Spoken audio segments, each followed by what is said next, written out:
Bom, pessoal, semana passada, né, a gente começou com nossos encontros, né? Então, no primeiro encontro a gente falou sobre o Linux, né?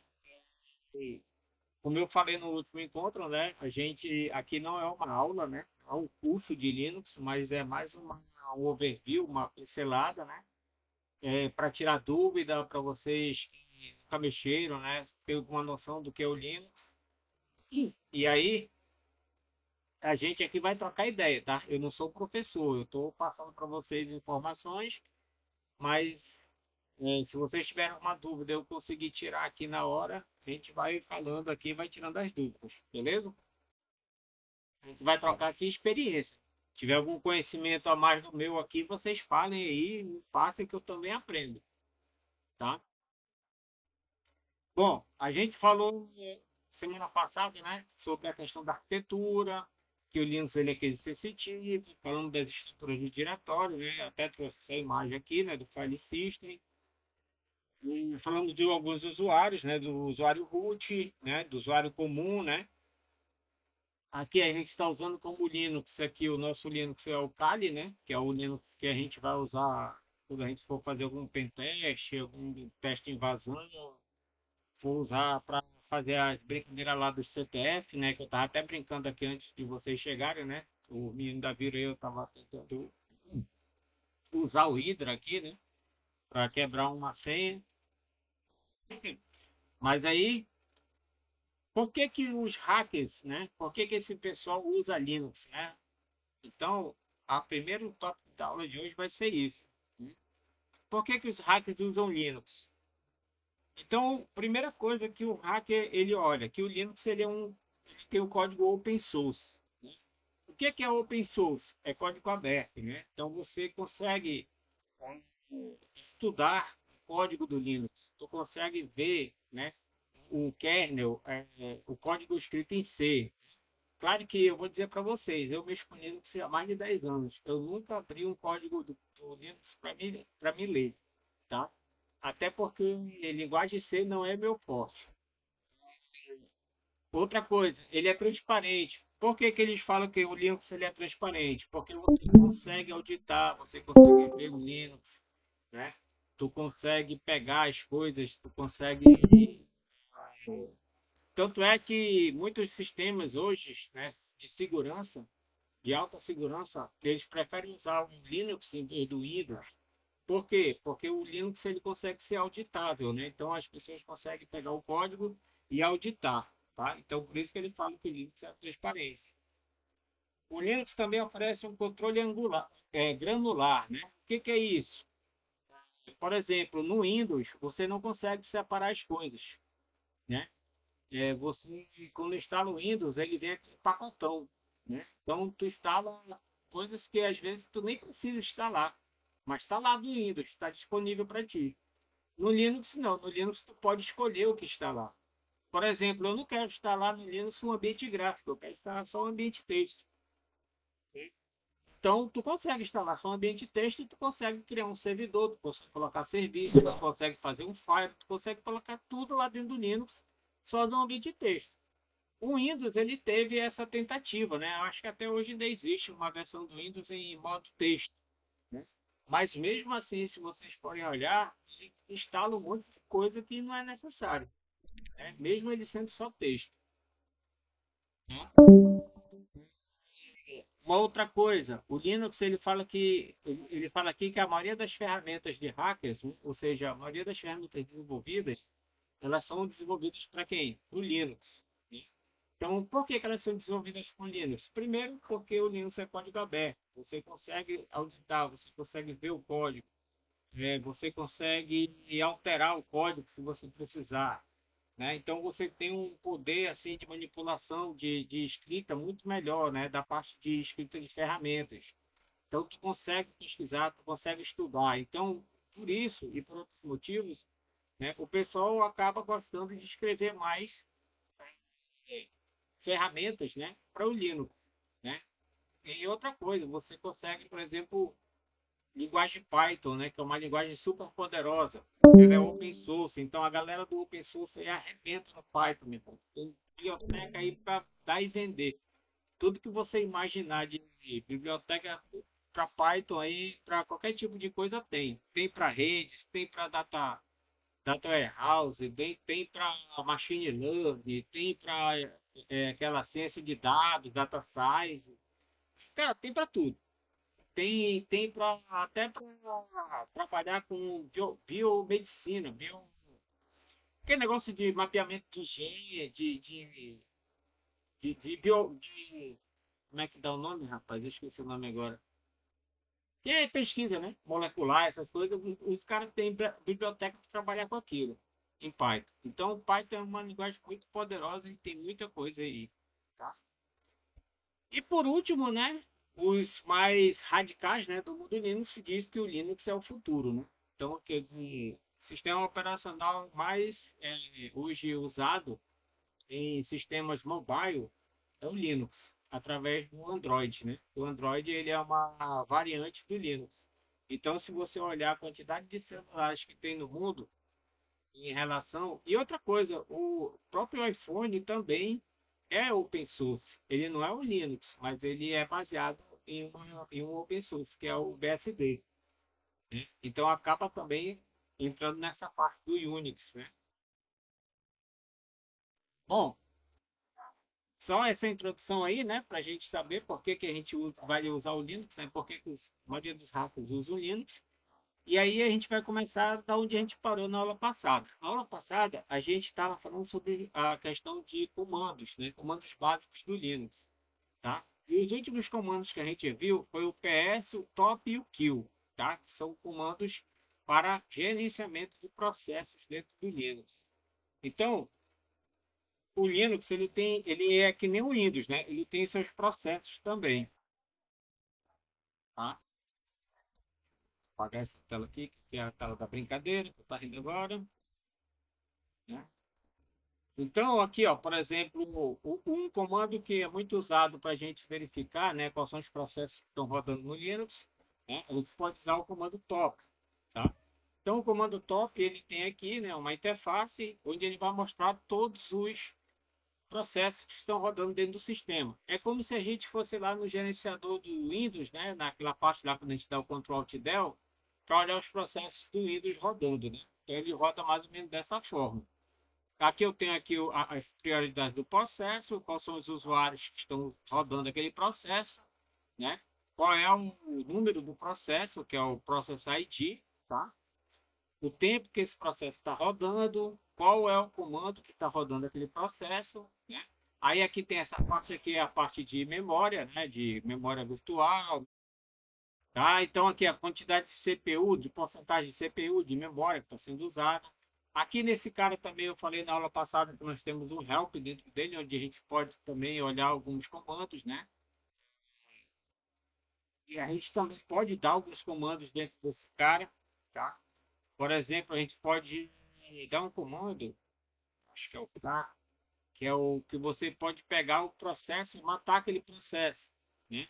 Por exemplo, aqui eu estou com o processo que ele pegou aqui foi o primeiro que estava na lista aqui, ó.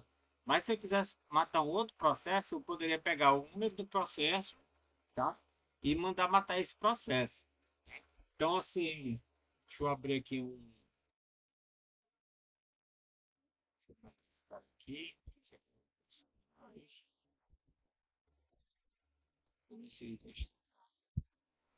Tá aí, ó, tá vendo? Vocês estão enxergando esse reloginho na tela aí? Tô vendo. Pois é, ó. Aí se eu quisesse matar esse processo, né? Deixa eu só. Pronto, acho que aqui. Vamos ver que processo é esse. Se ele vai aparecer aqui.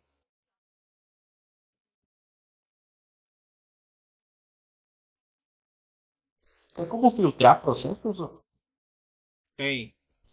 Deixa eu ver aqui como é que eu filtro. Tá? Aqui, ó. Eu apertei no F aqui, ele vai mostrando aqui as definições, ó. Tá vendo? Ó? Parte de virtual, imagem, memória, né? Isso que é parte de memória. Deixa eu ver qual é o comando aqui para procurar. Vamos ver se a gente acha um aqui. Acho que é o L.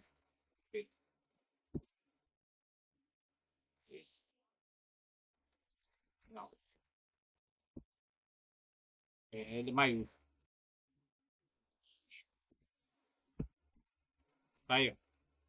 Então ele mostra aí só o processo do X-Clock, tá vendo? Aí se eu quiser matar esse cara, eu venho aqui, aperto o Q, né? Ele já até botou aqui com o default, né? Mas eu posso digitar de novo aqui o número do processo, dar um Enter. Ele vai perguntar qual é o PID, né? Qual é o comando, qual o sinal que eu quero fazer. O 15, ele é para me reiniciar o serviço. Mas eu quero matar, então eu vou dar 9 aqui. Vamos ver se vai funcionar. Então, cadê? O processo morreu. Legal. Entendeu? Já saiu daqui. Não existe mais aquele reloginho. Oi? Alguém falou aí alguma coisa, não escutei.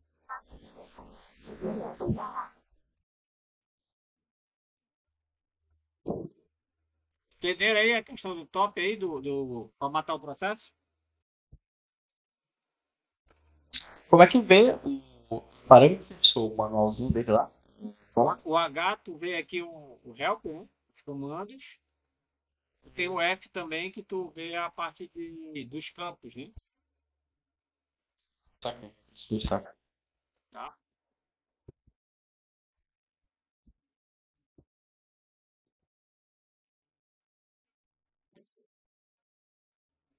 Então aí tá tudo os processos. Ah, uma outra coisa, o top também tu consegue ver como é que tá o teu consumo de CPU. Aqui, ó. Como é que tá o teu uso de CPU, se ela está sendo muito usada, pouco usada. Se tu apertar do 1 aqui, tu tem mais de uma CPU, que no meu caso aqui dessa máquina virtual, ela tem 4 CPUs, né? Então, quando eu aperto no 1, ele mostra elas separadas. Se eu não apertar no 1, ele fica mostrando só como se fosse uma só, tá? Aqui no caso, esse computador aqui, ele tá tranquilo, né? Não tem muito movimento nele agora, né? Não tá rodando, só tem um processo rodando. Tem o load average, né? Que o tempo, né, do processo rodando, tá? Então isso aqui é enfileiramento de processo. Então aqui, se eu não me engano, é 5 segundos, 10 segundos, 15 segundos, tá? Então os processos aqui, esses números aqui, eles têm que estar nessa faixa aqui, quando eles estão bem baixinho, né? Porque o CPU está tranquilo. Quando esses números começam a aumentar muito, começa a ter enfileiramento de processo. Aí é uma coisa que a gente tem que começar a se preocupar, né, quando tem muito número alto aqui. Por quê? Porque quando ele começa a acelerar o processo, a máquina começa a ficar mais lenta, tá? Então, às vezes E, você... professor? Oi. E esse aí do lado, ali na segunda linha do top, que tem aí Tasks, Run, Sim, Sleeping. o que que O que é tem? esse zumbi aí? Que seria esse zumbi aí? O O zumbi, que seria algum programa o zumbi é um processo que malicioso? ele é um... não é um processo malicioso, não. O zumbi é o seguinte, o zumbi ele é um processo que ele não morreu, mas ele deixou de ser usado. Como se ele tivesse perdido lá no espaço, entendeu? É um processo que ele fica sem dono. Ele fica só rodando lá e consumindo memória, mas na verdade ele não está fazendo nada. Ele é um processo zumbi. Processo zumbi, tu pode matar, tranquilo, entendeu? Se tiver algum processo, é difícil ter, mas se tiver algum processo zumbi, tu olhando que tem um processo zumbi lá, tu mata logo ele. Né? Entendi. Ele só serve para consumir tua memória e tua CPU, para mais nada. Aí nós temos aqui também o uso das memórias, como é que ela está sendo usada, né? Então, aqui no caso tem 8 GB de memória nessa máquina, né? Tá com 5 GB livre, né? Tem 2 GB usado e tem 1 GB em buffer. Ou seja, desses dois usados aqui, 1 GB está em buffer, tá? O que é o buffer? Buffer é aquele espaço de memória que já está com as coisas carregadas, que no caso, se eu precisar usar, eu não vou mais precisar carregar do meu disco, né? Já vai estar na memória, então é mais rápido o acesso. E tem também o swap, né? Aqui o swap só tem 1 GB nessa máquina, tá? E não está sendo usado nada. Beleza aí? Aí também aqui no top, ó, tu pode colocar também qual é o tempo, né, que essa máquina está ligada, né? Quantos minutos, quantas horas, tá? No caso dessa máquina aqui, como ela estava só pausada, ela não foi desligada, né? Então ele não zerou. Ele começou da onde ele parou. Então já tem quase um dia aqui rodando essa máquina, né? Na verdade, ela não está com o dia rodando, é porque ela estava pausada e eu só fiz dar o play nela de volta, tá? Quantidade de usuários que estão logados na máquina. Você sabe que o Linux ele é multiusuário, né? Então, dentro de um servidor, eu posso ter várias pessoas conectadas ao mesmo tempo. E aí, por isso, tem essa questão aqui. No caso, aqui só tem um usuário logado, né? Mas podia ter mais de um, tá? Aí, o outro comando que a gente chegou a ver também foi o comando PS, né? O comando PS, Professor, rapidão. pode falar. Fugindo, na verdade, um pouco do assunto, o top ele é parecido com o gerenciador de Windows, né? Que a Isso, gente tem de processo. isso. Mas ele é voltado para pela própria máquina, né? Pelo próprio hardware mesmo.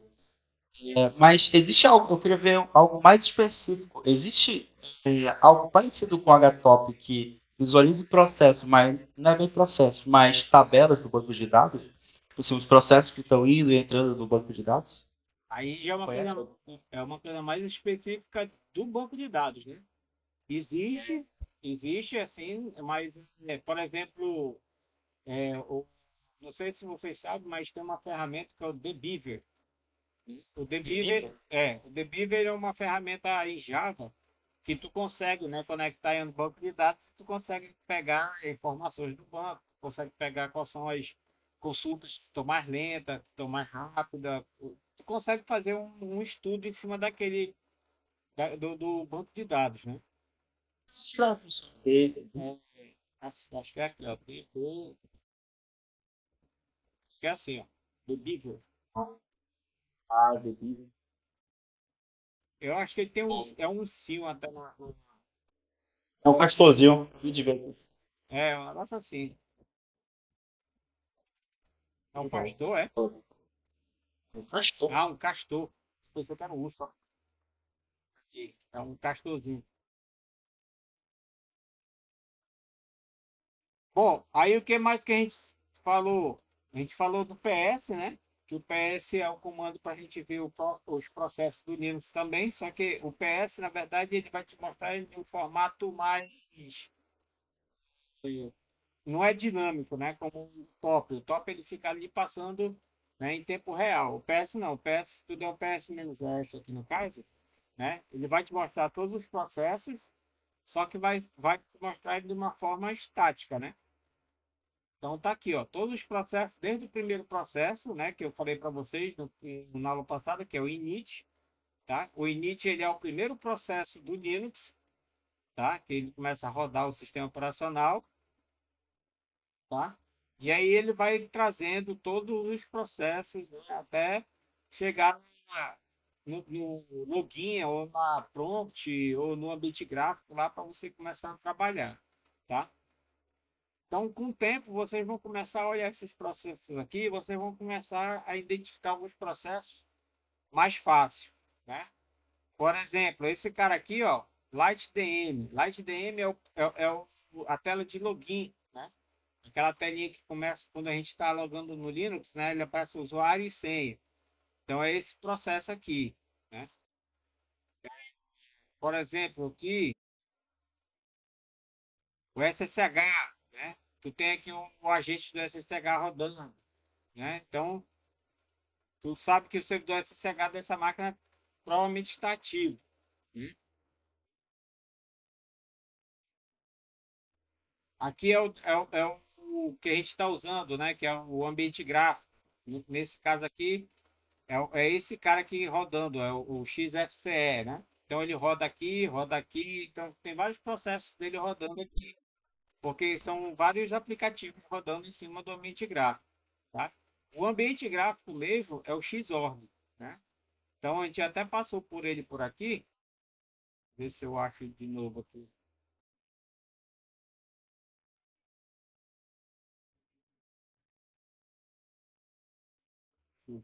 Xorg. aqui é o Network Manager, a parte de gerenciamento da placa de rede.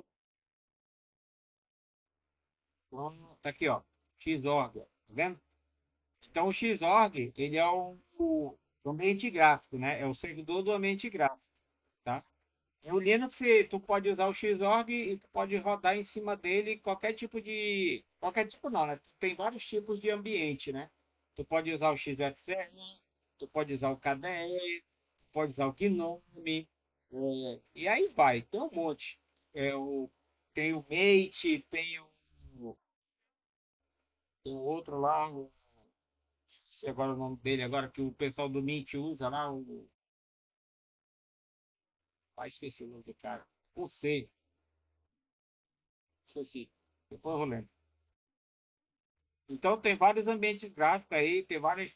O Linux é bom por causa disso, né? Porque você pode escolher o que você quer usar. O XFCE, por exemplo, ele é um ambiente gráfico que ele é bem levezinho. Então muita gente usa ele, né? Por causa disso. Tem uns mais leves do que ele, mas também menos operacionais, tipo o Fluxbox e o Blackbox, entendeu? Que são gráficos, são ambientes gráficos bem mesmo simples, né? Mas que, por exemplo, eu quero uma máquina só para mim ter um monitoramento de um sistema e eu vou usar só o Firefox nessa máquina. Então eu não preciso de um ambiente gráfico sofisticado como KDE, como Gnome. Eu uso o Fluxbox da vida e boto para carregar lá o meu ambiente gráfico e pronto, já está funcionando. Tá? Então, ele tem isso. Então, o Linux O do Mint é Cinnamon, professor. é o Cinnamon. Eu sabia que era com C, eu não lembrava o nome. Tá? Então, aqui, por exemplo, é a mesma as informações que eu tenho mais ou menos lá no top, eu tenho aqui também. Ó. Eu tenho a questão do usuário, né? Qual é o usuário que está rodando o processo, qual é o processo, tá? O tempo, né, do processo também, que ele está rodando, né? Qual hora ele foi startado. Aqui, na verdade, é a hora do start dele, né? Quando ele iniciou, e aqui é o tempo que ele está sendo executado, né? E o comando, né, do processo. Qual comando que ele fez, tá? E para mim matar um processo por aqui, eu só preciso saber o que? O PID dele, tá? Então, por exemplo, eu queria matar um processo aqui, eu posso pegar um processo, deixa eu carregar de novo aquele shift-lock de novo, tá? Então tá aqui o shift-lock, né? Ele já até me deu o número do processo dele aqui, ó. Mas se eu não soubesse, eu podia vir aqui, né? Olhar aqui qual é o... Ah, tá aqui, ó. O processo desse e shift-lock tá aqui, ó. Então, eu iria aqui, pegaria o PID dele, né?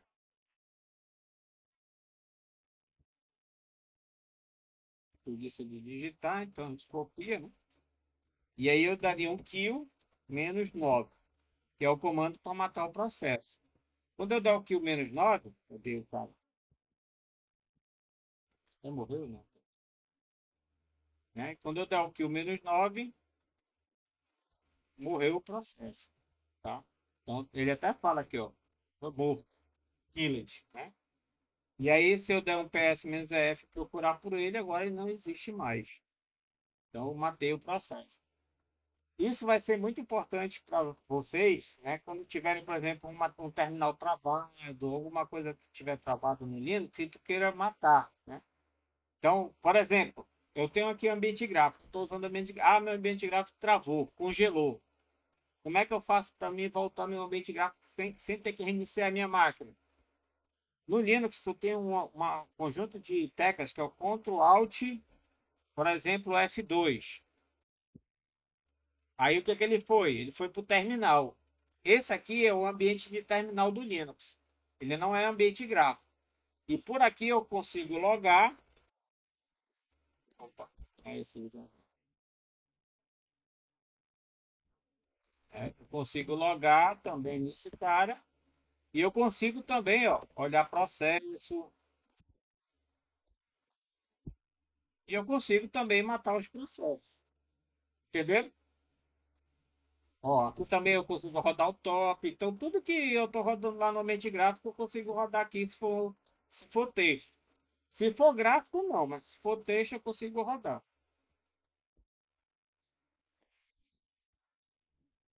Tá? E Ctrl Alt F7 ele volta para o ambiente gráfico. O Linux ele é composto por 6 terminais, né? Tu pode carregar como padrão 6 terminais, shell normal sem gráfico e o sétimo terminal é o gráfico. Tá? A partir do sétimo é o gráfico. Pode ter o 7, o 8, dependendo de quantos usuários tiver logado no sistema, ele consegue carregar a quantidade de terminais que precisa. Né? É um atalho para ele entrar naquele ambiente. Ctrl Alt F1 ou F2, F3, tanto faz. O da F1 ele vai para o primeiro, F2 ele vai para o segundo, F3 ele vai para o terceiro, F4, F5, F6. Aí quando chega no F7 ele pula para o gráfico.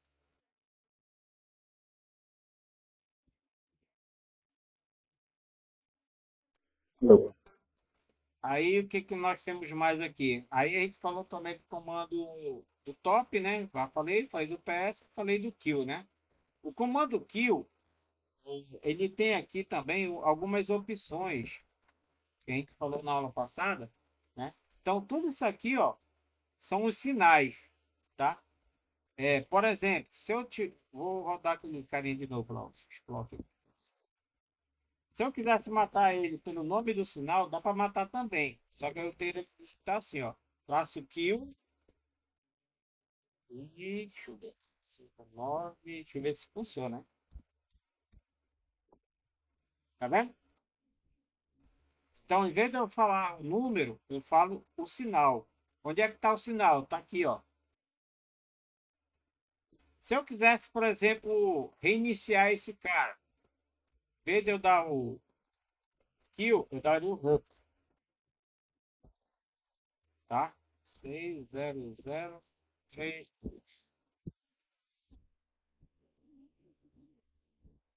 Só que ele não conseguiu fazer o hub. Tá? Ele não conseguiu iniciar de novo. Mas geralmente o hub é para você parar o processo e iniciar ele novamente. Tá? Também tem o stop para parar. Tem alguns outros processos, algumas outras coisas aqui que eu não vou dizer para vocês que eu não uso e não sei de cabeça. Tá? Mas tem um manual dele. Inclusive, isso aí foi uma coisa que eu esqueci de falar para vocês na aula passada. Todo comando no Linux ele tem um manual. Então, você digita man kill, por exemplo, ele vem para uma página de manual daquele comando, tá? Eu não falei, mas eu acho que até executei esse comando no dia da nossa reunião lá. Então aqui no kill, no comando aqui, no manual dele, ó, eu tenho aqui o nome do comando, qual é a sintaxe, qual é a descrição do comando, quais são as opções, tá? Então aqui eu tenho alguns exemplos, tá? Deixa eu ver se tem aqui um manual por sinais do processador.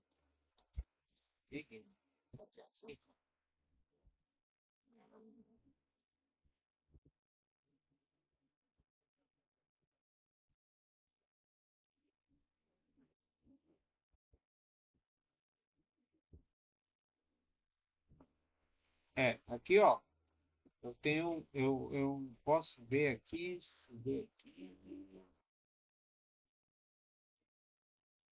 na verdade, ele não tem não é aqui esse manual. Tendo que descobrir qual é o manual que fala sobre os sinais lá do processador. Tem o top. Ó, tem o top também, ó, manual do top. E o manual do top é bem grandinho.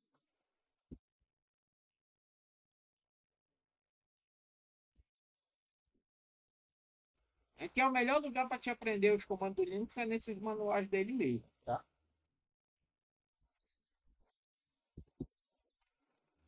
Beleza aí? Fez, como eu falei, tá? Não é uma aula, é uma pincelada, tá? É, Como é que eu instalo pacotes no Linux? Né? No caso do nosso Linux aqui, que é o Kali, ele é baseado numa distribuição chamada Debian, tá? E o Debian, por padrão, ele utiliza o .deb, né, como pacote. Só que o Debian, ele é uma distribuição que ele foi um dos primeiros a ter esse tipo de instalação via web, via internet, via rede, né? Então eles na época eles usavam o apt-get, né? Só que o apt-get já caiu em desuso. Hoje não é mais apt-get, hoje é só apt, tá? Então, por exemplo, quando eu quero instalar um pacote do Linux, eu dou um apt, só que aí eu tenho que estar como usuário sudo, né? Como usuário root, ou usar o comando sudo aqui no caso. Aí eu dou um apt, instalo. Eu dou aqui acho que esse cara aqui não sei se está instalado. Ó, ele não está instalado. Então eu dou um apt install, o nome do pacote que eu quero, e ele vai processar e vai baixar o pacote lá do site lá do Kali, né? E vai fazer a instalação, tá? Aqui ele já está instalado. Essa é a melhor maneira de instalar pacotes dentro do Kali, é usando o apt. Mas aí, professor, eu não tenho no apt lá, quando eu vou procurar, né, que o apt também eu consigo procurar o pacote, então eu posso dar um search, né, Golang, né? Quando eu dou um search Golang, ele vai me trazer todos os pacotes que tem a ver com aquela palavra que eu digitei, né? Então, ó, por exemplo, eu trouxe bastante coisa aqui, ó, tá? Tudinho aqui é do Golang, ó, tá vendo? Aí, o que que eu posso fazer? Eu posso usar aquela artimanha que a gente aprendeu no ano passado, né? Usar um More, né? Que é para ele paginando, né? Sem precisar eu fazer de uma vez, né? Passar de uma vez. Então eu consigo aqui através da barra de espaço, né? Ir passando página por página.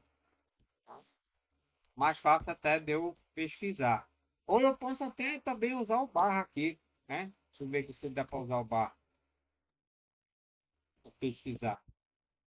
Posso usar o barra. Vou lendo. Então ele vai pesquisar para mim também, tá? Tudo isso aí também é facilidade que a gente pode ter aqui com o comando more, tá? Aí eu procurei de repente um pacote aqui, não sei o pacote, eu acho que eu tem,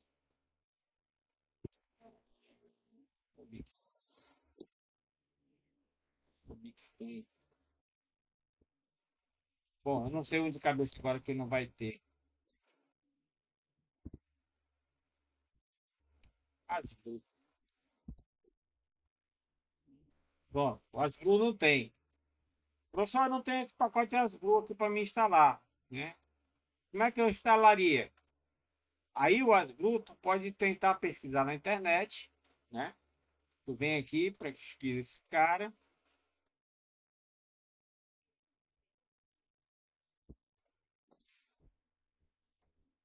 Aqui é Asblu Connection Manager. E aqui, ó, ele tem um passo a passo de como eu faço para instalar esse pacote no Debian.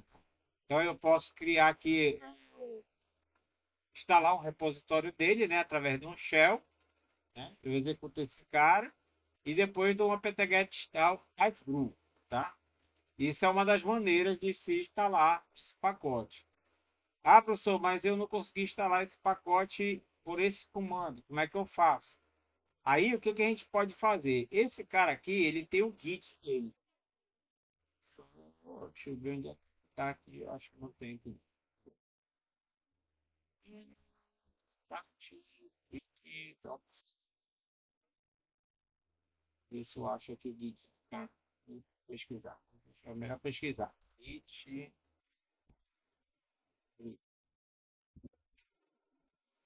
Só que eu acho que esse cara no Git dele, eu acho que ele nem dá para compilar. Eu acho que ele já está compilado. É, aí aqui, ó, eu tenho o Git, né? Do Asblu. Então eu poderia de repente baixar esse cara aqui na minha máquina, né? Aqui também tem aqueles processos, né? Aqueles procedimentos também de eu poder instalar ele lá direto, tá? Por exemplo, se eu quisesse instalar ele aqui na minha máquina através do Git, tá? Como é que eu faço? Aí eu tenho que ter o Git instalado, tá? Aqui no meu caso já tá, ó. Quando eu digitei o comando Git aqui, ele já pulou aí o manual do Git, né? Então já tem o Git instalado. Então eu dou um Git clone. Deixa eu só entrar aqui no diretório downloads para não bagunçar muito. Aí eu dou um Git clone. E aqui eu pego uma URL que está bem aqui, ó. Eu venho aqui no code de HTTPS, eu vou clonar usando essa URL. Então eu copio ela aqui, jogo ela para cá. E aí ele vai fazer o download de todos aqueles arquivos que estão lá dentro do Git. Então ele criou essa pasta aqui, ó, Asbru CM. Então eu entro no Asbru, tá tudo aqui dentro, tá? Aí, como é que eu faço? Aqui no caso, você lembra lá dos comandos verdinhos, né? Eles eram executáveis. Bora ver se ele executa. Então eu posso dar um ponto barra Asbru, dar um enter. Opa, ele está dizendo aqui que eu preciso instalar umas dependências. Tá vendo aqui, ó? Isso aqui é dependência do Perl. Ele vai precisar instalar. Deixa eu tentar rodar esse build SH. Bora ver o que ele faz. Eu tô indo no chute. Também não foi. Porque isso aqui provavelmente ele vai fazer um Docker aqui. Tá? Também não pegou. E- Então o que que eu posso fazer? Geralmente esses caras eles têm o README, né? Que é aquela página de leitura que a gente viu lá na frente lá do Git. Tá? É a mesma página. Então aqui dentro eu posso dar uma lida, verificar, né, se tem alguma coisa, se ele ensina, né, como é que instala, né? Então eu posso pegar por aqui também, tá? O Aspro é meio chatinho de instalar. Por isso que eu peguei ele aqui, mas só para ter uma noção. Vocês entenderam aí? Tipo, é, só uma dúvida. O Osborne faz o que mesmo? O Aspro é para conexão remota, conexão de SSH, é um gerenciador de conexão. Ah, tá. Eu uso ele no trabalho lá, porque o jeito de eu ficar guardando um monte de senha SSH para entrar toda vez, eu já guardo tudo dentro dele. Ele organiza para mim, entendeu? E Aí ele funciona tanto para SSH, como para RDP, como para .NET. Ele sai botando um monte de conexão dele. muito bom. Né? O que mais? Aí nós temos o Git. Só Oi. Quando esse programa de dependência, eu estava no final, que estava com você, então, eu testava no inglês. O Synapse, na verdade, ele é uma interface gráfica do apt, tá? Quando tu, Como é que é? quando tu instala o Synapse, sei lá como é que se fala. Ele, na verdade, ele é uma interface gráfica do apt, daquele apt que a gente estava usando. Ah, é? Não sabia não. O Synapse, acho que é assim que se escreve.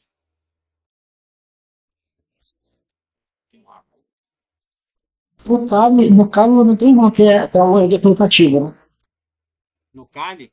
Não, o Kali ele não tem o Synapse instalado, mas tu pode instalar. Ó, vamos ver se ele tem aqui no repositório. Aqui, isso.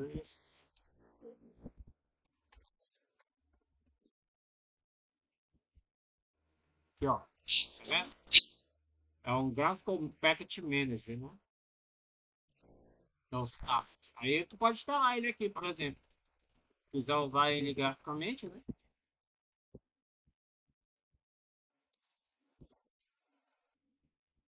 Vou tentar se instalar. Parece que eu vou te ver que quando o pacote é livre, a pessoa se tiver no escritório, aí seleciona o pacote e já seleciona toda a dependência, aí não tem esse tipo de problema. Mas o apt ele já faz isso para ti também, né? Tá aí o Synapse aí. Né? Ele está dizendo aqui, no meu caso, porque ele não estava sendo instalado por ele, né? Ele fala que vai instalar. Configuração, né?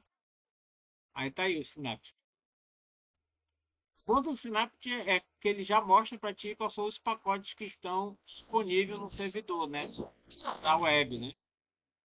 Tá? Inclusive, se tu já tiver ele instalado, ele vai mostrar para ti quais são os que estão instalados e quais que não estão, né?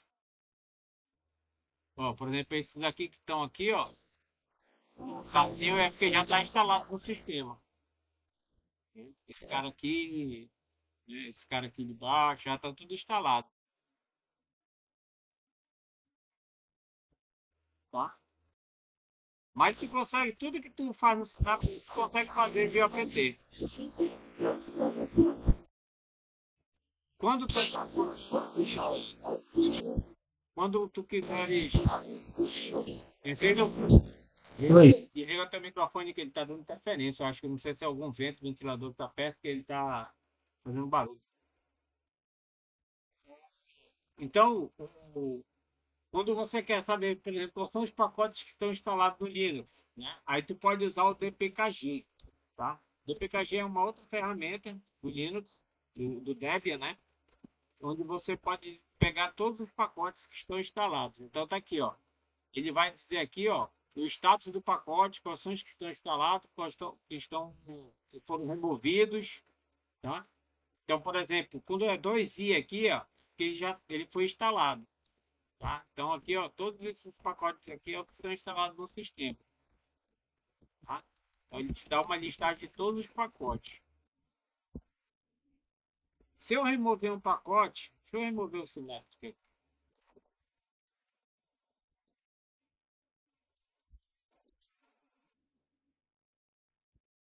e agora vou dar aqui, né, tá. Aí, ó, agora ele tá RC. O que que é RC? RC quer dizer que ele foi removido, tá? Se eu quiser apagar qualquer rastro que já teve do Synapse na minha máquina algum dia, eu dou um purge.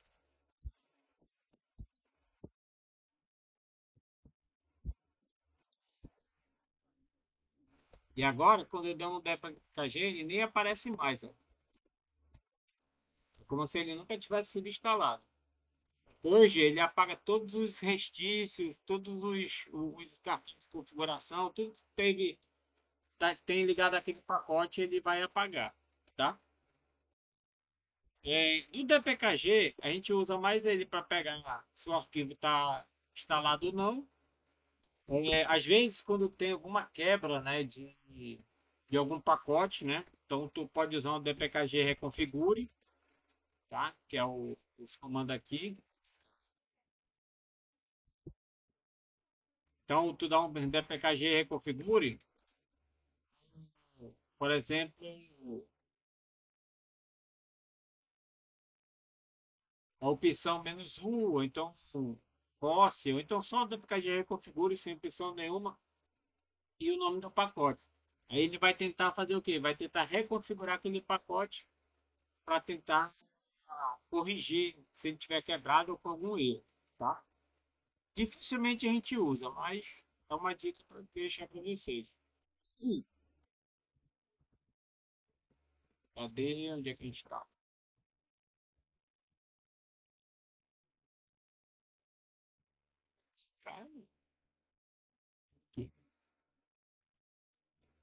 Tá? Então, comando com git, kg, apt, esse que a gente já falou. Variáveis de ambiente, tá? Como é que eu vejo variáveis de ambiente no Linux? Tá? Então eu posso usar esses três comandos aqui, ó, o env, o set e o f. Tá? Env, dando enter, ele vai me mostrar todas as variáveis do ambiente. Né? Acho que é o set que mostra do ambiente. Na verdade, o env é do terminal, o set é de todo o ambiente. Então ele tem muito mais variáveis para mostrar aqui. Tá? Então isso aqui são variáveis de dentro do sistema. tá? Aí, se eu quiser, por exemplo, pegar uma variável, a variável path, né? Eu posso fazer assim, ó, set pipe path, vamos ver quantas ele vai trazer. Trouxe aqui cdpath, fpath, meio path, não path. Ah, tá aqui a variável path é essa aqui, ó. Assim como no Windows, no Linux também tem o path, tá? Ah, Jones, eu esqueci de te mostrar. Lembra daquela brincadeira que eu instalei aqui que eu falei para vocês que o pessoal do Open Source era brincalhão? Do LS? Sim. Quando o cara, por exemplo, aqui, ó, que eu não errei nenhuma vez, mas às vezes o cara tá digitando rápido, ele digita LS, ele digita SL. Aí o que acontece? Tá rápido demais, né? E aí se o cara digita o SL menos L, ele ainda aparece um trem maior. Pra bagunçar com o cara.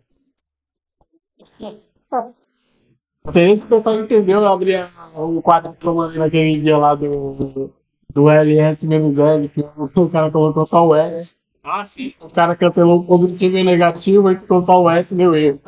Uhum. Ele diminuiu, na verdade, né? Tirou lá o. É. Eu entendo.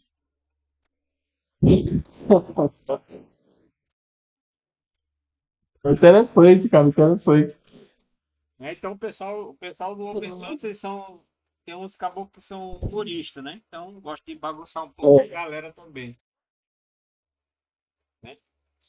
Bom, entenderam aí a parte das variáveis? Aqui tem Depois você vê. o set, né? E o wave também é da mesma forma, né? Só que ele traz menos informação, tá? Ó, ele traz menos informação porque ele só pega as variáveis daquele shell, tá? Mas é a mesma variável. Se eu quisesse pegar essa variável específica, eu também posso dar o comando echo. Eu dou um echo dólar e o nome da variável. E aí ele faz da mesma forma, tá? Se eu sei o nome da variável, eu posso fazer isso. Dar um echo, o nome da variável, e ele já vai trazer a variável para mim. Tá? Eu posso criar variáveis também. Por exemplo, eu posso digitar aqui Java, nome, igual, barra opt, barra Java, por exemplo. Tá? Então, essa variável aí, quando eu crio uma variável, geralmente o padrão dela é aqui, ó. A letra maiúscula, tá? Toda variável no sistema, a gente, por padrão assim, por boas práticas, a gente cria com letra maiúscula, tá? Então, se eu quisesse ver qual é essa variável, então é por Java on, tá? E aí ele me mostra o conteúdo da variável, entendeu? Só que essa variável aqui, como eu criei, ela só está criada no tempo de execução, ou seja, quando eu apagar a máquina aqui, desligar ela e ligar de novo, ela não está mais aqui nesse terminal. Até nesse terminal aqui, ela só fica aqui também, ó. Se eu for para um outro terminal e fizer o mesmo eco dólar Java home, ela já não aparece, entendeu? Ela fica só mesmo naquele terminal. Então, para mim deixar ela padrão, eu tenho que colocar ela dentro de um arquivo de configuração. Geralmente, o arquivo de configuração do usuário que a gente usa é esse cara aqui, ó. E esse cara aqui, ó, Bash RC. Então, dentro do Bash RC, se tu chegar aqui e der um cat Bash RC, tu vai ver que já tem algumas variáveis. Aqui, tem algumas variáveis já criadas aqui, ó. Tá vendo? Isso aqui, ó, são variáveis que ele criou, tá? Aqui, ó, é variável, o ls colors, ó. É o ls colorido, né? Que eu falei para vocês. Que é, que é a prompt, é o ps, ó. É uma variável. Esse ps aqui é a prompt do Linux, tá? No caso do Kali, que ele tem essa promptzinho com esse círculozinho aqui, ó, tá vendo? ele faz todo esse caqueado aqui, ó. Se for o root, né, para aparecer a caveirinha. Se não for o root, aparece esse símbolozinho do Kali, né? Então tem toda uma programação aí de shell script aí, né? Se a gente der um sudo menos i aqui, né, Professor, você pode tirar uma dúvida? posso. Por exemplo, quando instalar uma definiçãozinha que geralmente vem com a última versão do Java, né? Se eu quiser utilizar o Java 11, né, que é o que eu estou utilizando muito, eu tenho que configurar a variável de ambiente, né, É, para mexer. depende da distribuição que tu vai usar, mas geralmente tu pode usar a variável de ambiente para fazer isso aí. Pode apontar, né, qual Java tu vai usar. Na variável de ambiente. É. Porque assim, o Debian, ele tem uma vantagem. O Debian, ele tem um cara chamado Update Alternativo, se não me engano, onde tu consegue fazer isso aí automaticamente, entendeu? Então, geralmente, o update alternativo, deixa eu ver se eu tenho que colocar o update, né? Tu altera o diretório, tu altera qual é a versão, o padrão, entendeu? Então, às vezes, tu consegue alterar, por exemplo, tu tem 3 Java instalados, tu quer botar um padrão, tu escolhe através desse update alternativo, né? Ele consegue fazer. Por exemplo, eu vou dar um aqui, editor. Deixa eu ver como é que é. É o 27.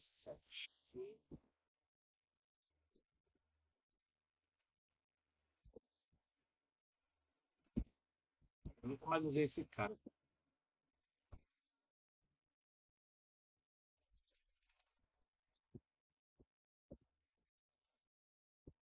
É, tá aqui.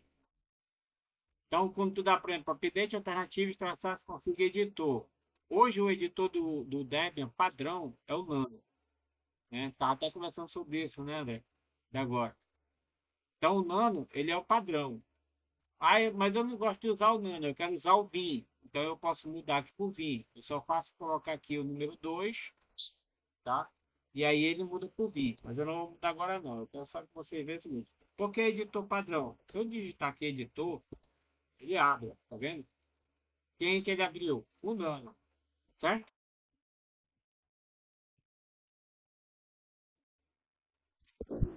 Tá? Então quer dizer que quando se botar no fim lá, quando botar editor já vai abrir o fim. Isso. Eu gosto mais do V. Eu passo para o costume dele. Vou fazer isso depois. Aí, ó, se eu fizer essa aqui, essa mudança, ó, eu vou por Vim básico, né? Ele mudou, ó. Se eu for agora aqui, ó, ele tá asteriscozinho no 2, ó. Tá vendo? Então, vamos lá. Aí, se eu digitar agora editor, ele abre o Vim, tá vendo? Ah, legal, essa tinha que sabia não, eu vou utilizar ele. O Java é a mesma coisa. Se tu colocar aqui Java, eu acho. Ó, ele tem 3 Java instalados aqui, ó. Tá vendo? Só que ele tá usando por padrão esse cara aqui, que é o Java 21. Se eu quiser mudar para o Java 17, é do mesmo jeito. E aqui, tudo aqui ele já vai para o Java 17. Tem que ter só um salvo aí, fica salvo de uma outra. Vai.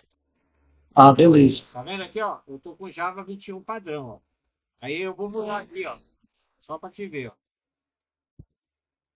Mudar aqui. E agora, ó, quando eu puxar a versão, ó. Ele ficou agora o Java 17. Entendeu? Ok. Professor, de tudo a de aula que eu pesquisei, eu nunca vi isso não, tá vendo melhor. É? É, Mas isso aqui só funciona no Debian, tá? tudo é, né?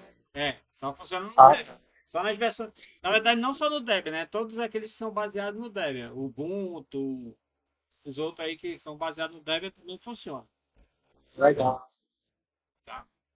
Então, isso aqui é alguns tempos de apanhar do sistema que a gente vai aprendendo. É, vamos lá, o que mais? Aí agora a gente vai falar um pouquinho dos editores, né? Então a gente vai falar um pouco do Nano, do Vim e do Vi, né?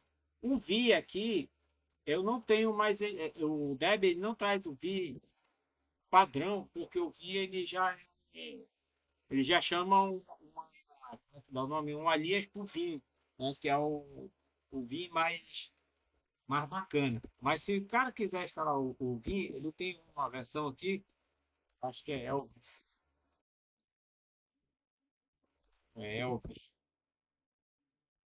não, acho que está lá. Mostrar para vocês o VI mesmo, padrão.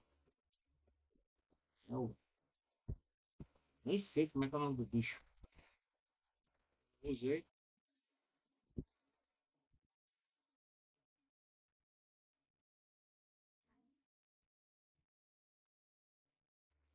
É o Steam.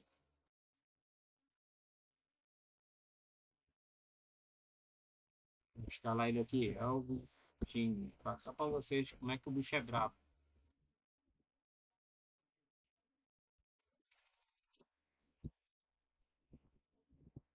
Esse aqui, ele é baseado no Vim. Tá pegando.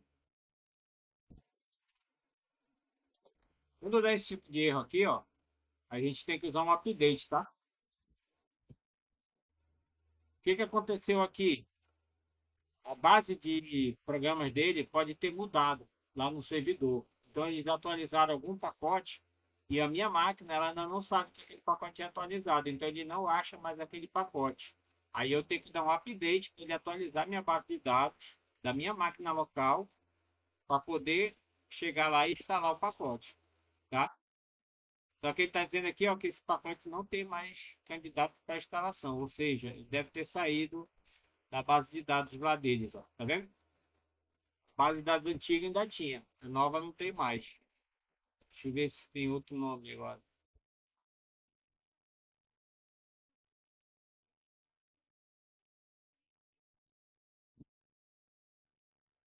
Eu acho que está tirado.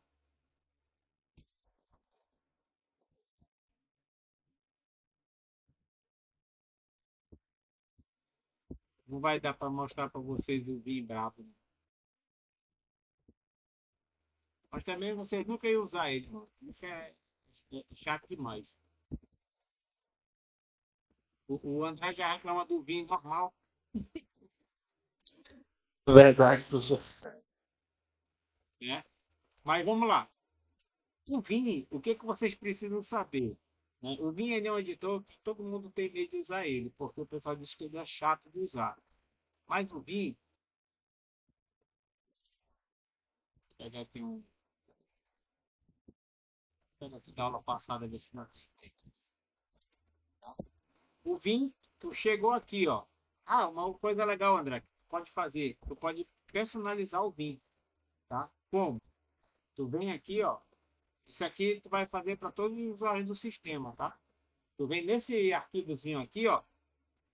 Tu pode personalizar ele, tá? É, aqui tem alguns comandos, ó. Pode depois dar uma pesquisada, dar uma lida. Eu geralmente o que, que eu faço?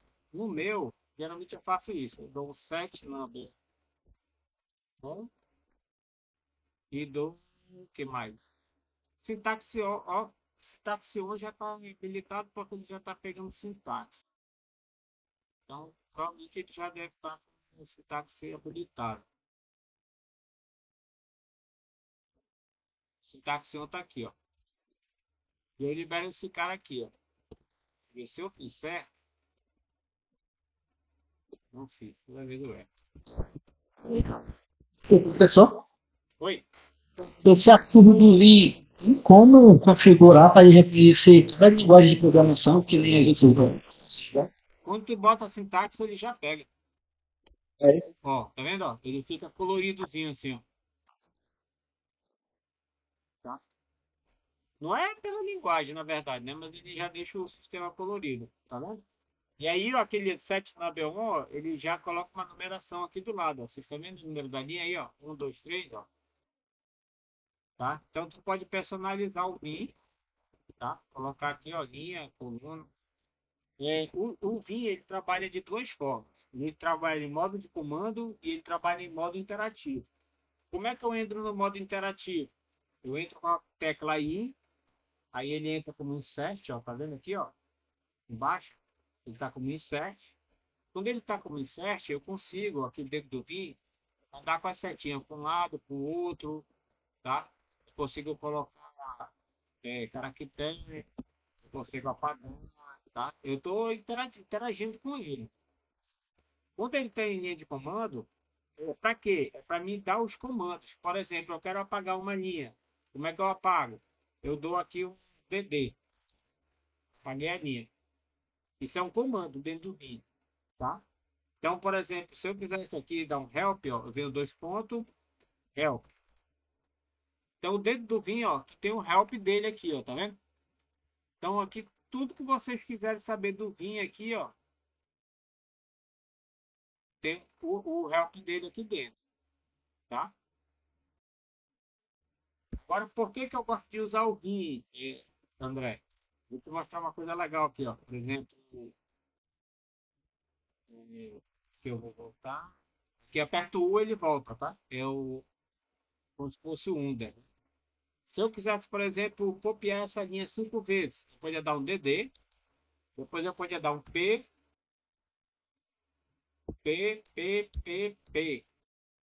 Tá vendo aí o que ele fez?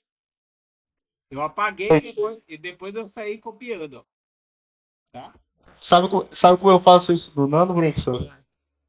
Eu aperto Ctrl U, depois Ctrl K, Ctrl K, Ctrl K. É, da mesma forma, né? Dá para fazer, É a mesma forma. tá? Aí, por exemplo, o que que é legal no Vim? Não sei se no não sei se dá para fazer, ó, mas no Vim tu pode fazer assim, ó. Ver se vocês conseguem identificar o que eu vou fazer. Ah,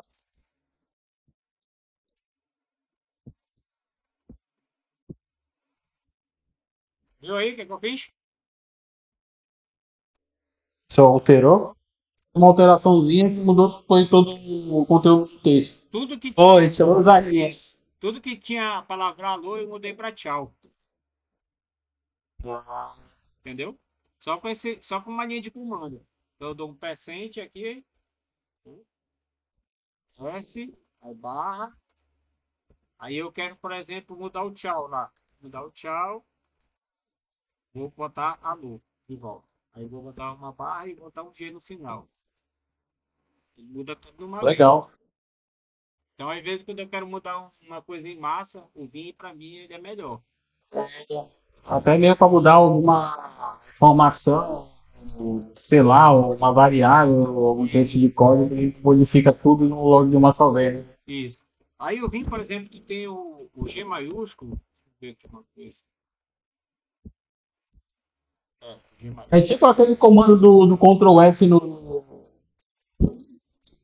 bloco de notas. É, tipo, Acho que é o Ctrl F. é o Ctrl F, é aquele substituir, né? E substituir. Ó, se eu der um GG minúsculo, ele vai para cima, ó. Tá vendo meu cursor onde tá lá, ó? Com dois G minúsculos. Se eu der um G maiúsculo 2 vezes, ele vai para baixo. Tá vendo, ó? Tem G para cima, G para baixo. Vocês viram, hein?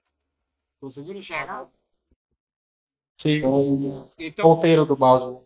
então o Vim ele tem esses atalhos, entendeu? Então, para quem já conhece o Vim e já consegue esses atalhos dele, cara, o cara trabalha muito rápido com o Vim, entendeu? O professor também não vi e deixa o usuário independente do mouse. Teclado, né? Só teclado, tu não precisa de mouse com ele. O certo seria isso, né? Mas.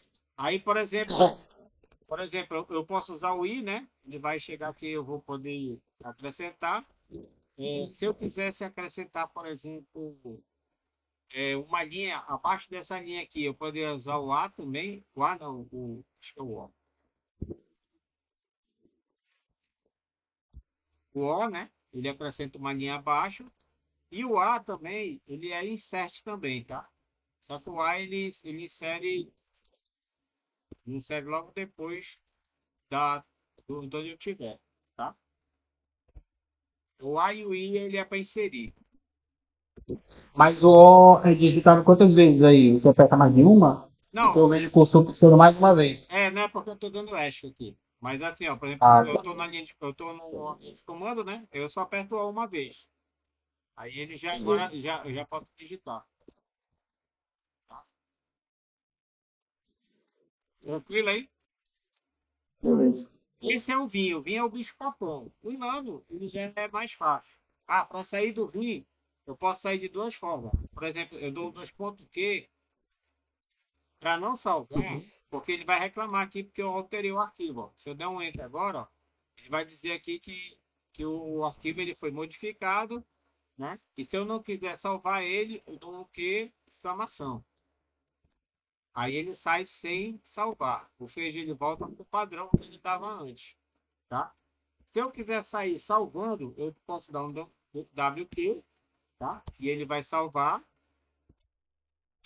Se eu não, ou eu posso também usar o X, tá? Então o X ele vai salvar também.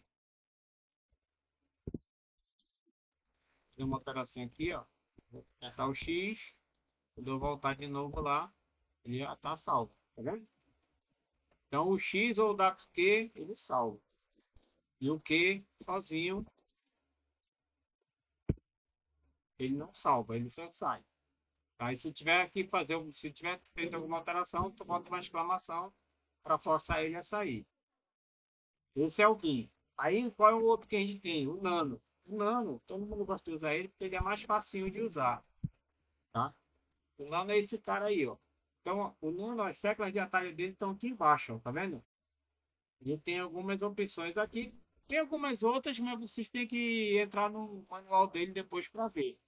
Eu vou dizer para vocês que eu não conheço muito o Nano, tá? Mas ele tem o manual dele aqui, tá? Que vocês podem usar depois, ó. Então ele tem as combinações de tecla também. O Nano também dá para usar, viu, Anfísio, sem usar o mouse. Só que como eu não tenho muita prática com o Nano, eu uso um pouco ele, tá?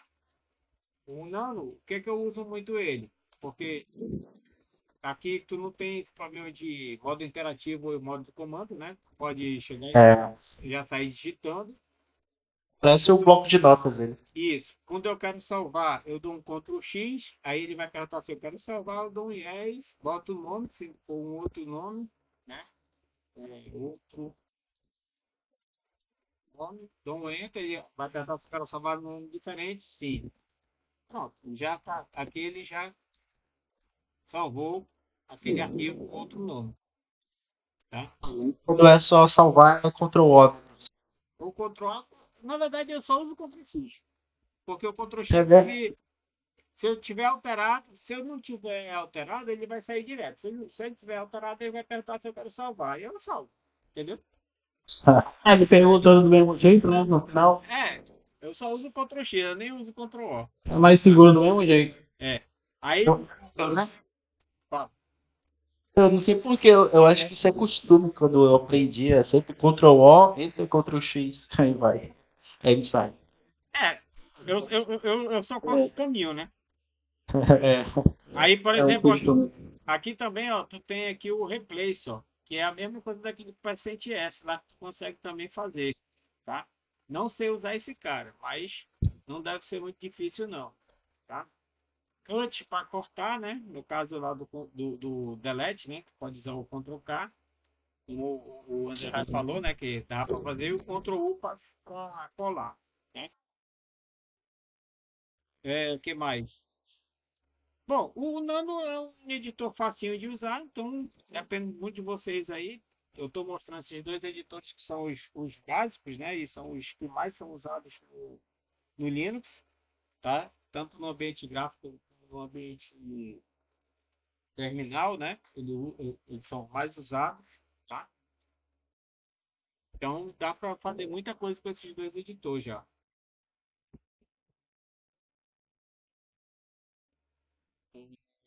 O comando de ajuda, né? Que eu estava falando agora. Então nós temos aqui, por exemplo, a gente já viu alguns comandos e aí eu quero saber quais são os parâmetros daquele comando, tá? Então eu posso usar assim, ó, por exemplo, CP, né? Que é um comando que a gente viu na outra aula.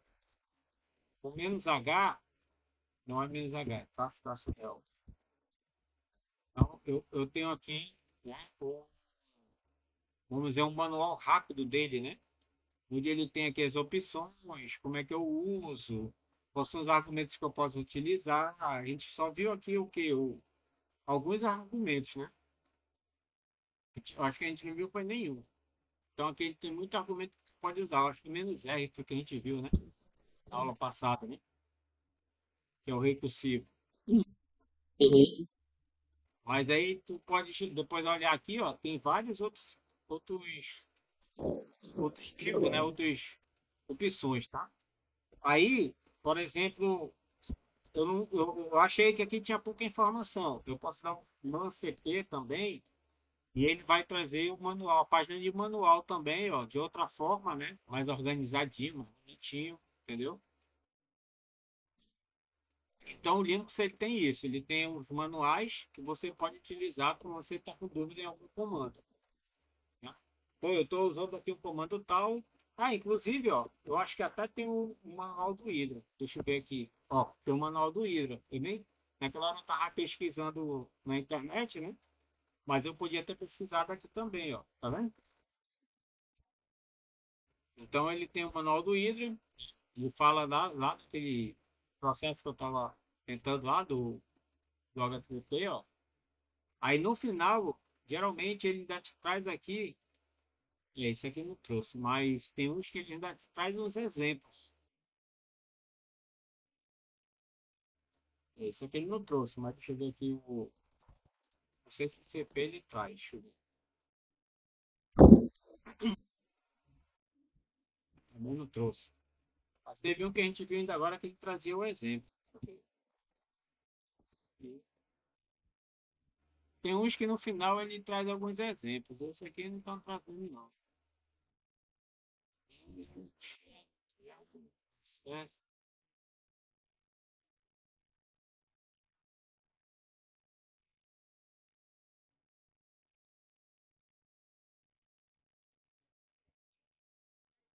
esse é o manual do PS, mano. Isso é macete. Fica tudo aqui. Variável de ambiente, ó. Padrões. É, não trouxe o exemplo. Mas tem alguns que ele bota os exemplos, é porque esses aqui ele não está botando. Então nós temos aqui o help e o man, né? Que é para consultar ajuda de arquivo, beleza? Direcionadores e concatenação de comando. Isso aqui é interessante. O Linux ele consegue fazer muita coisa com esse tipo de coisa do Linux, né? Que é tu dar um comando e o próprio comando, aquela saída do comando, tu já direciona para outro comando, né? Que é o caso, por exemplo, que a gente tem agora do More, né? Por exemplo, aqui ó, eu vou dar um cat settings, né? Como a gente deu na aula passada. Se eu der um enter, ele vai passar tudo de uma vez. Né? E aí, quando eu faço o direcionamento desse cara para o More, eu consigo usar o mod para me fazer a paginação. Né? Com isso aqui, tu consegue fazer muita coisa. Né? Tu pode dar dois comandos ao mesmo tempo. Por exemplo, eu não quero. Eu quero, por exemplo, executar dois comandos em sequência. No Linux dá para fazer isso. Como? Usando dois i comercial. Tá? Então, dois i comercial, o que, que eu fiz aqui? Ó? Eu consegui dar um cat no arquivo e um ls na minha parte. Tá vendo? Vou dar um ls-l para você ver melhor. Tá vendo? Então, eu executei dois comandos ao mesmo tempo. Tá? Então, eu posso fazer tanto com dois i comercial, eu posso fazer com ponto e vírgula, também ele faz. Eu posso fazer direcionamento de saída de arquivo, né, como a gente fez na aula passada, tá? A gente fez aqui, por exemplo, o serviço, né, para ele tirar aqui, eu dou aqui no serviço, né, é o mesmo arquivo do serviço, tá? Então eu consigo fazer esses redirecionamentos, tá? Tanto pode ser usado assim, né? Como ele pode ser usado assim também, tá? Só que assim já é uma forma mais. Quando o cara quer tipo escrever um script, alguma coisa no terminal, eu não tenho um editor de comando, por exemplo, um editor de texto, um editor lá, um VI ou Nano da vida. Eu posso pegar e escrever um arquivo usando o terminal, fazendo os direcionamentos.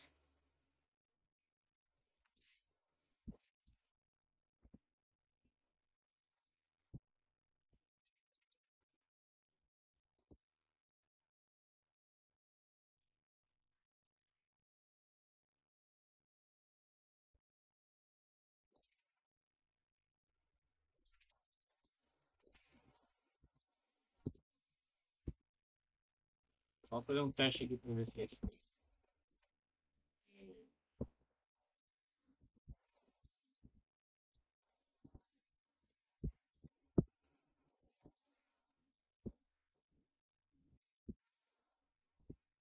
É isso mesmo.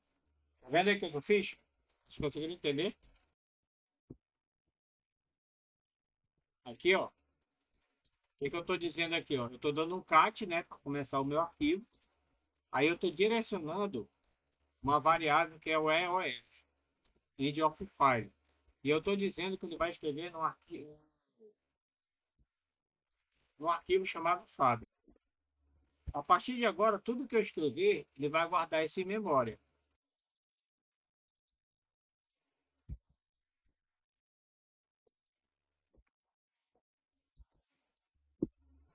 Terminei de escrever meu arquivo, end of file. Ele sai.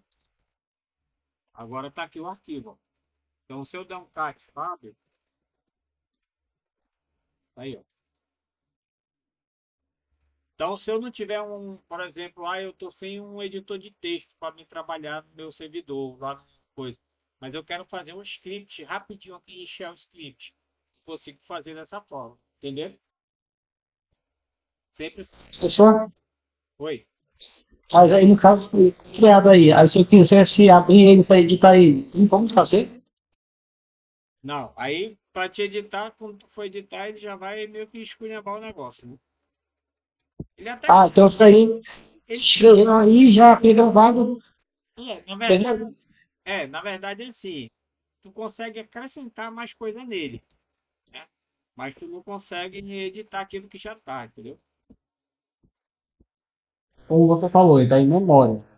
Então, se Não, desligar o não, esse, computador, esse aqui ele não fica em memória, não, ele Ah, fica no momento que gravado. você está editando. Já está editando, ó. Só que eu não consigo, como é que eu vou te dizer? Eu não consigo editar o arquivo. Para mim editar o arquivo eu já tenho que usar um outro Ah, comando. sim. Digitou errado, vai É, fazer que tá. tá errado. Isso aqui, quando a gente for usar o CTE, tu vai ver que isso aqui vai ser interessante, por exemplo, se tu quiser criar um script rapidinho dentro do servidor, e geralmente no teu Uhum. shell tu não consegue abrir um VI e tu consegue abrir um nano. Aí tu vai ter que dar teu jeito de fazer, entendeu? Então tu consegue Ah, fazer aí dessa forma. esses outros editores aí eles não vêm padrão, tem que fazer a instalação no caso, né? É. Não, Ou não, ele já vem padrão. não, na verdade eles vêm padrão. O problema é que Vem padrão. às vezes quando tu pega um shell reverso de um servidor, quando tu vai fazer um teste de penetração, o servidor pega o shell, ele não é um shell normal, ele é um shell, vamos dizer assim, bem simples, então tu não consegue rodar comandos interativos Ah, nele. tá. Essas aplicações eles não vão rodar. Entendi. Isso, Sim. entendeu?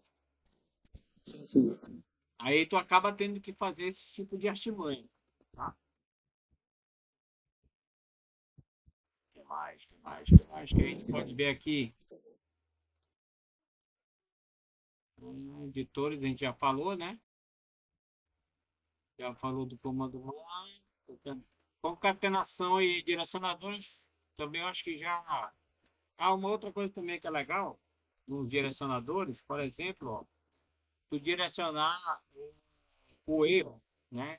Tu direcionar, por exemplo, eu não quero que apareça os erros. Um exemplo assim. Então, por exemplo, eu vou dar um comando aqui, um comando que a gente vai ver daqui a pouco.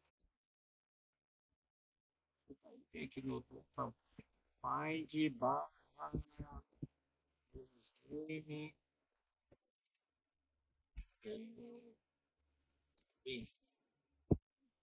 Tá vendo que ele aparece um monte de erro aqui, permissão deny aqui, ó.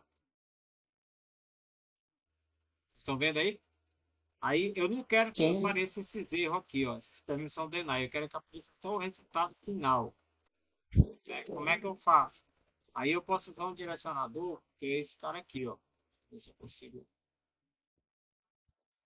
Find.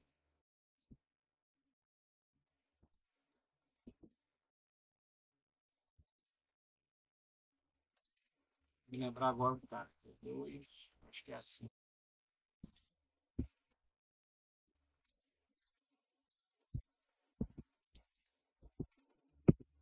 Não. Sim. Aí,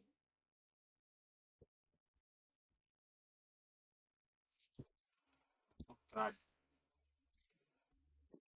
É, contrário. Tá vendo?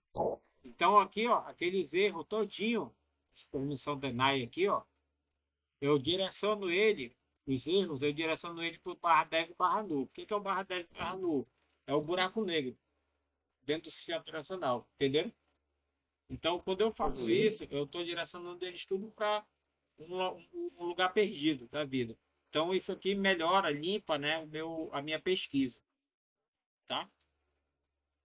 Sem ele, aparece aquele monte de erro lá, ó, tá vendo? Aí com ele, só aparece o que ele achou mesmo na pesquisa. Professor, esse comando aí serve para enviar qualquer arquivo sobre emoção de Não, esse aí é só para erro. Só com... erro, né? É. Tá. Por exemplo, ó, eu vou direcionar ele para um arquivo. Ó. Cadê? Aqui, ó. Tá vendo? Arquivo erro. Então, se eu botar agora o erro, ele só vai aparecer os erros lá, ó. Tá vendo? Dentro do arquivo erro e só apareceu o erro que eu mandei direcionar para aquele arquivo. Porque eu pensei nessa situação, se fosse arquivo, aí se mandasse um arquivo para esse local, aí se fosse possível uma perícia forense pelo esse arquivo. Não, pois é, isso que eu tô falando. Tu pode mandar o erro para um arquivo também, né? Aqui eu mandei para o DevNull, porque não me interessa. Mas eu posso direcionar ele, por exemplo, para um arquivo que eu citei aqui. Entendeu? Só os erros. Assim, eu estou falando assim, ó, para pegar o arquivo e enviar para aquele livro lá, aí se fosse fazer uma perícia forense, já como pelo esse arquivo não. Não entendi, não.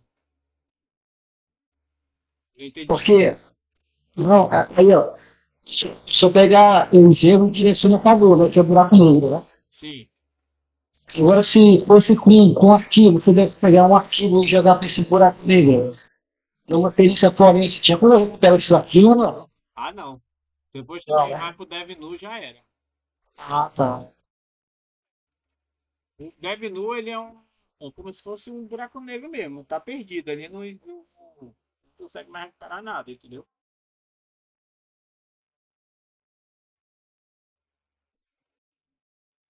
Eu acho que de direcionador era isso. Aí os comandos de localização de arquivo, né? Que a gente vai ver agora. Né? Então, um deles eu já até mostrei para vocês, que é o find. Tem o locate. Então, por exemplo, eu quero localizar um arquivo dentro do sistema. Tá?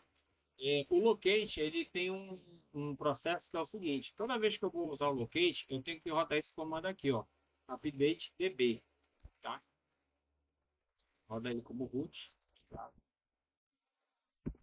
tá? Então, o que o update db faz? Ele faz uma leitura de todo o sistema para localizar os arquivos novos e fazer a indexação desses arquivos, tá? Então, por exemplo, eu quero locate do arquivo, aquele arquivo que eu fiz ainda agora lá, o top, vou botar aqui. Não achou. Peraí.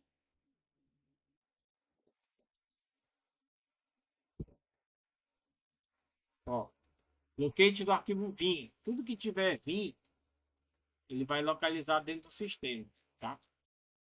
Ele é mais rápido do que o find, né? Em termos de procura, tá? Ele é mais rápido.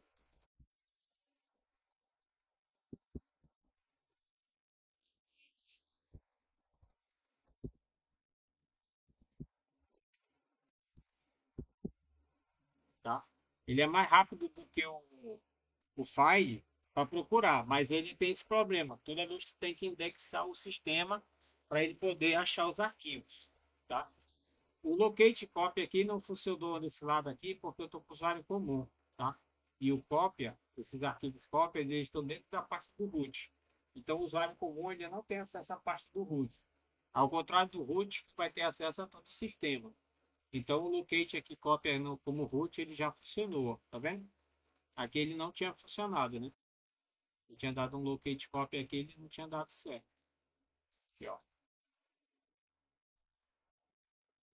Ele não tinha achado nada. Mas como root ele achou. Aí o find ele também é usado para procurar arquivo, né? Essa barra aqui que eu coloco da onde ele vai começar a fazer a procura, tá? Então vocês lembram lá no diretório dos arquivos do Linux que o barra é o principal lá, é onde está todo o subdiretório, é o começo do sistema, tá? Então quando eu dou barra aqui, que eu quero dizer que ele vai procurar tudo. Se eu quisesse procurar só no barra home, eu botaria barra home. Se eu quisesse procurar só no barra root, eu botaria barra root, tá? Menos name é a opção que eu vou procurar, né? Que seria por nome, né? E aí eu poderia botar a palavra copy, tá? Então ele vai procurar a partir do barra tudo que tiver cópia, tá? Uma coisa interessante, o man ele também é muito poderoso e eu consigo fazer muitas coisas com ele, tá? Então depois era interessante vocês darem uma lida também na página de manual dele, tá? Mas o man, por exemplo, ele tem a opção aqui de eu dar um exec junto com o faz, tá? Que é o que? Eu procurar o arquivo e eu executar uma função naquele arquivo, ou apagar aquele arquivo, ou sei lá, mudar uma permissão nele. Então eu consigo fazer uma combinação de comandos com o file que dá para fazer muita coisa. Uma outra coisa também no file que é legal é procurar, por exemplo, arquivo com permissões de sudo, tá? O que é arquivo com permissão de sudo? É o swidbit, né? São arquivos que têm permissões de root, né? Como se o usuário rodasse esse comando como root, tá? Eu vou falar um pouco disso na parte de permissões, mas assim, por exemplo, se não me engano, é 4.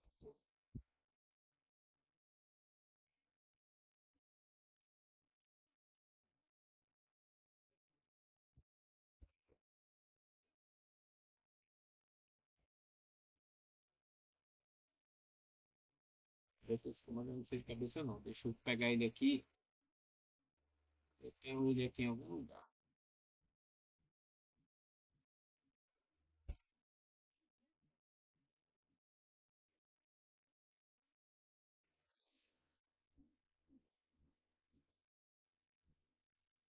Ó, por exemplo, esse comando aqui, ó, eu consigo pegar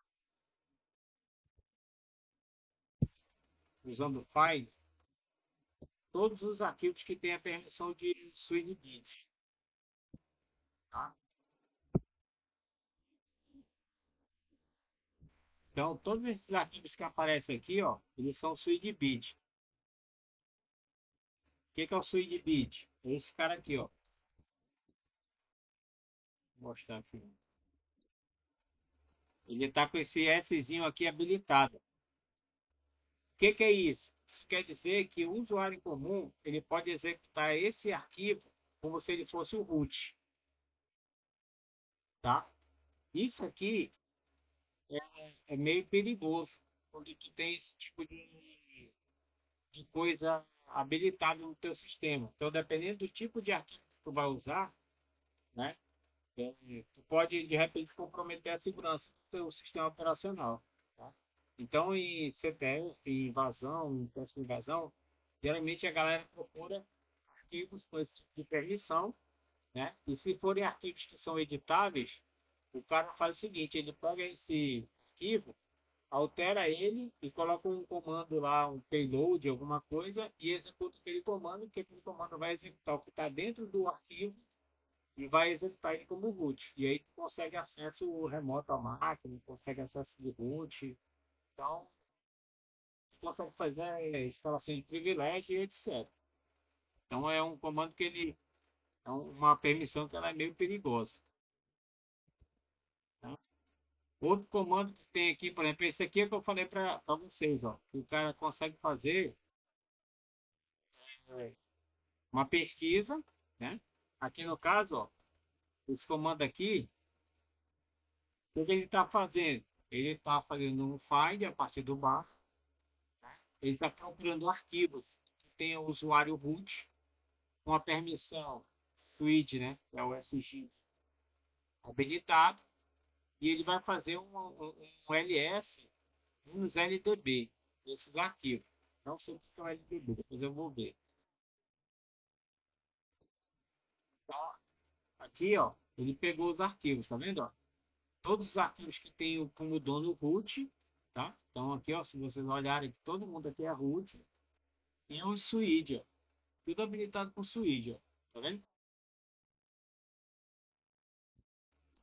LDB.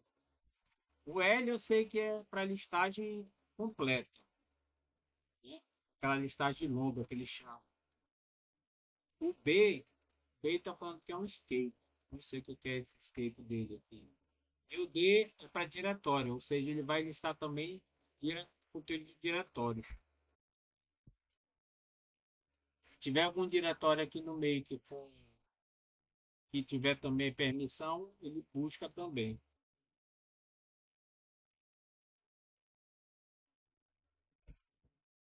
Tá? Então o find ele é um comando muito poderoso também, tá? Aqui depois eu vou passar para vocês esses comandinhos, quando a gente estiver começando a brincar com as coisas, tá? São comandos assim, assim, comandos úteis, né? Eu anotei aqui para mim não esquecer, tá? Quando a gente vai fazer algum pentest, alguma coisa, algumas ferramentas de recon também, para ser usada.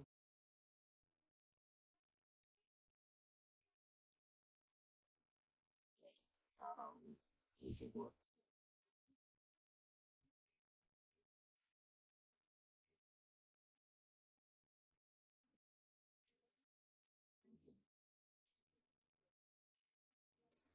Locate, find, aí nós temos também o comando where, né, que é onde está, né, where is.